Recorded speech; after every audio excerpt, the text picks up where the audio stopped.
Hello to everybody out there out here. Welcome to United Sports TV. I'm Nana One and I welcome you guys to this week episode.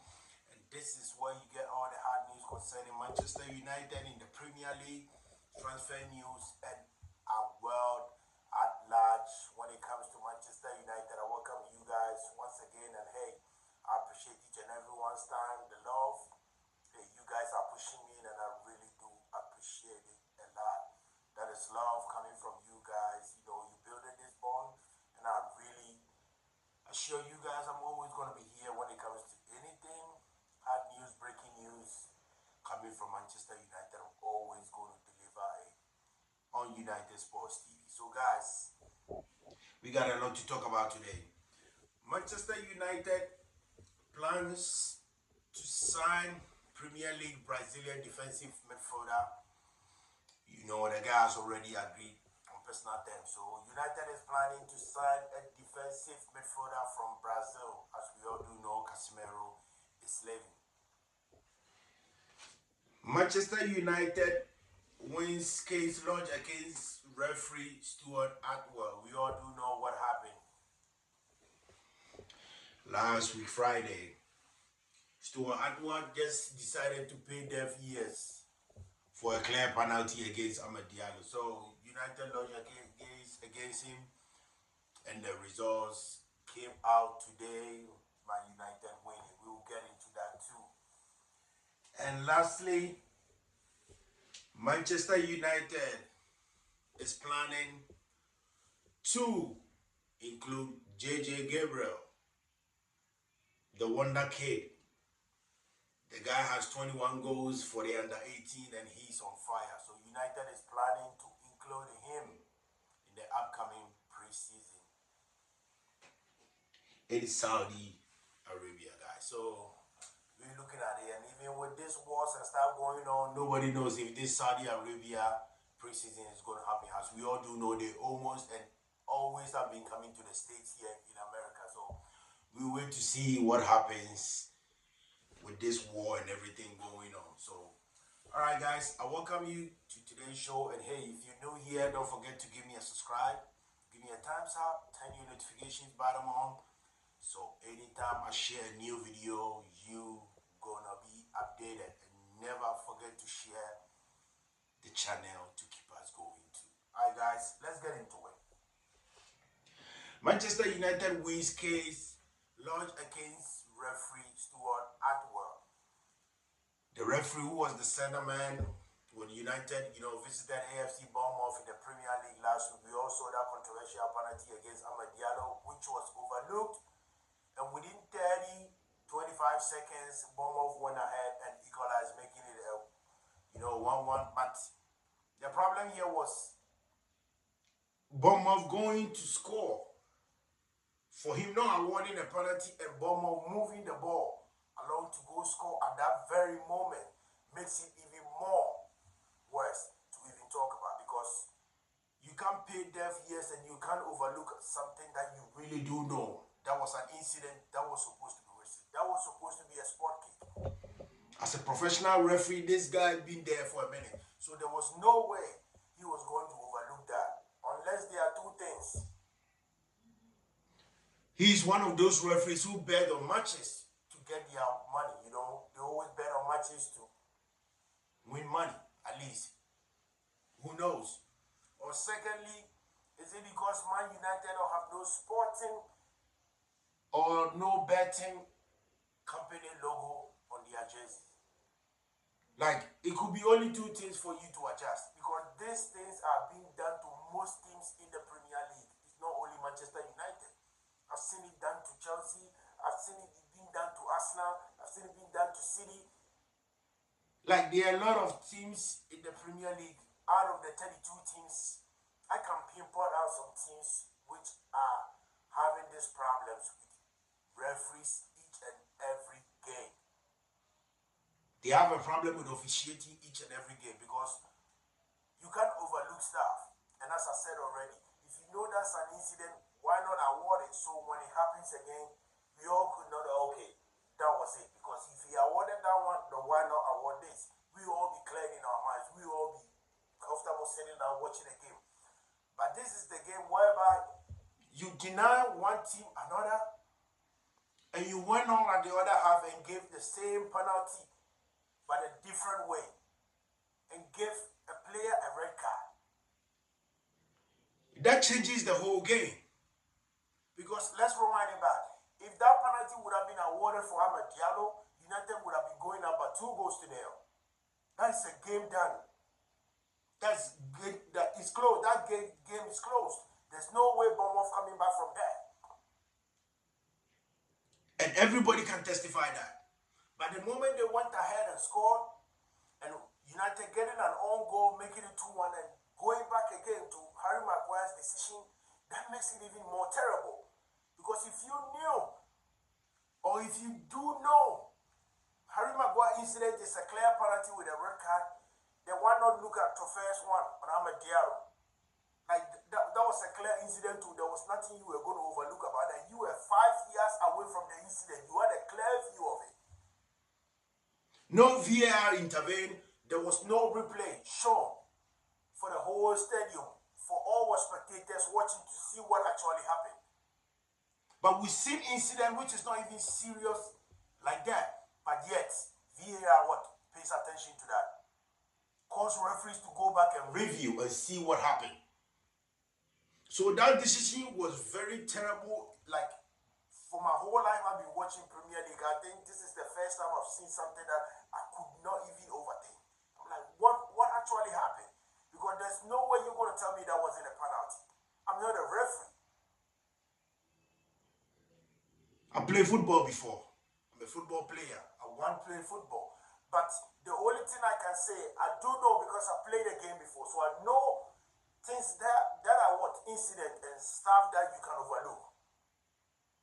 Because we have diving players, which most people are trying to categorize Amad Diallo as one of them.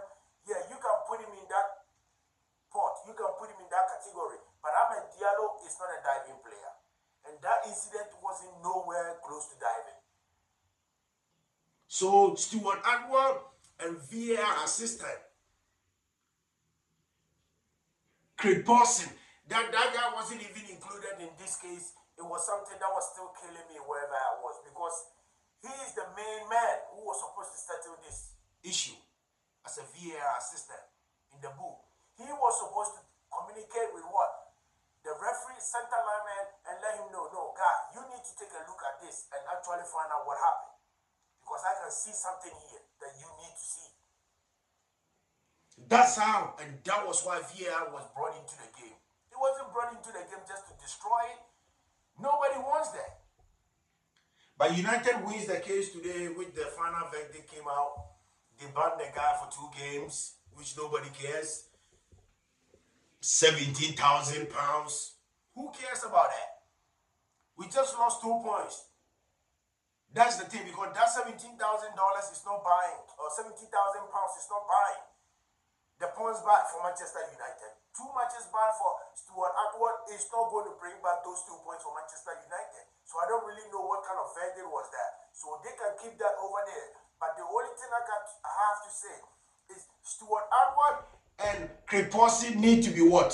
Removed from all Manchester United games, because it seems like those guys don't have nothing to do with Manchester United. I'm not going to use the word hate, because hate is a bad word to use. But I'm going to say they dislike Manchester United. So they need to stay away from all Manchester United games. Whether they're going to be a VAR assistant, center referee, linesman, nobody wants to see them. They need to be removed from all Manchester United games. Whether the next season coming, 1,000 seasons coming for a decade, we don't care. We don't need him and VAR assistant Craig Paulson and Stuart Atwell. We don't need them to officiate no more match for Manchester United, because we're done with them. That's easy. And Manchester United planning to send JJ Gabriel. He had a 21 spectacular, magnificent youngster who is just everywhere making name for himself. The guy already has 20 goals this season for the under-18s. He's on fire. Like, if you really want to compare the boy to someone, there's 2 players in this world you can compare to. There's only two players in this world you can always compare to. Apart from those players, I don't know which player you're going to compare JJ Gabriel to right now. Cristiano Ronaldo and Lionel Messi. The boy is just on another level. Such a young talent. I don't care what you guys have to talk about Lamine Yamal. We've seen Yamal. But what this boy has in store coming is going to be a problem when he matures enough in this game. It's going to be a real problem for Premier League teams because I know United is trying to keep him no matter what happens. So for Premier League teams, they need to watch out for this JJ Gabriel boy. Years to come, he's going to be a real powerful talent that is going to be a problem for most defenders and most teams in the Premier League. So I'm happy that United and Michael Carrick and the board is planning to include him in this upcoming preseason tour, which gives him a more exposure, which gives him more experience, dealing with pressure, dealing with heat and all that stuff. So I recommend United for doing that because United be number one when it comes to academy products. Like nobody does it better than Manchester United. So for that, I give them their respect and kudos to whatever they are doing.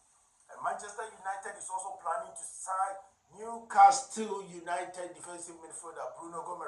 I mean, he's already agreed personal terms with United. The guy wants to move to Old Trafford because we all do know what Newcastle is up to now. Although they are still in the Champions League, but looking at the teams in the Champions League, there's no team in there that although I'm not God, I can't predict, but dealing with reality, there's teams in this round that Newcastle is even out of it. This is the quarterfinal they are now. Yeah, Newcastle is out of it. So looking at Newcastle season is over. Forgive me, guys. They've already been knocked out. It's over by Barcelona. They won 2-0 home. They went away and they conceived like 7-2 or something. Yeah, they out. I'm sorry, guys. So Newcastle season is already over. So Bruno already knows what is going to happen. And look at their position in the Premier League. There's no way they qualify him for Europe next season with 7 games left. Like,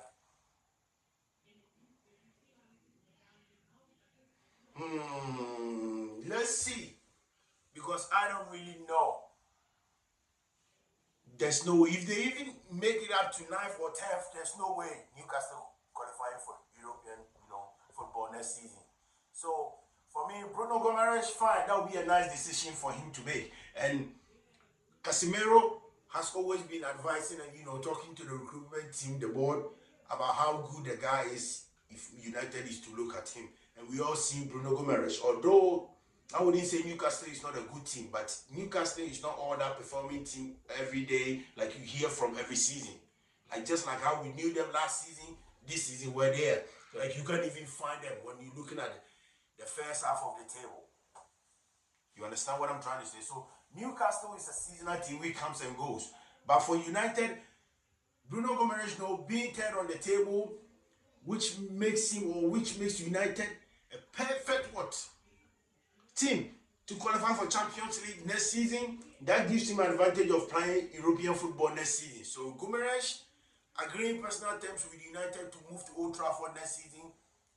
For me, as a former player who's played this game before, I would say that's a good choice because that's what I would do. Because you're not going to follow Newcastle to the Championship. There are most players they're going to keep or most players that's going to stay in the Championship. But you can never consider someone like Bruno Gomes, Joelinton, Murphy. That there are a lot of players, Harry Barnes, Ramsdale, Pope. Like they have players, Batman. They have players, Anthony Gordon, Tony Ilanga. There are players in Newcastle team that you're never going to tell me that they're going to follow this team to Championship. It's either they're going to go on loan or they're going to try to move on with their football career. So guys, Bruno Gomes agreeing personal terms with United for me is a good thing. And I don't really have no problem with it. And to go back to Steve Atwell's and Craig Parsons' mistake on Amad Diallo's penalty, let's listen to what Steve Nico of ESPN said on Amad Diallo's penalty. Let's listen to what he said.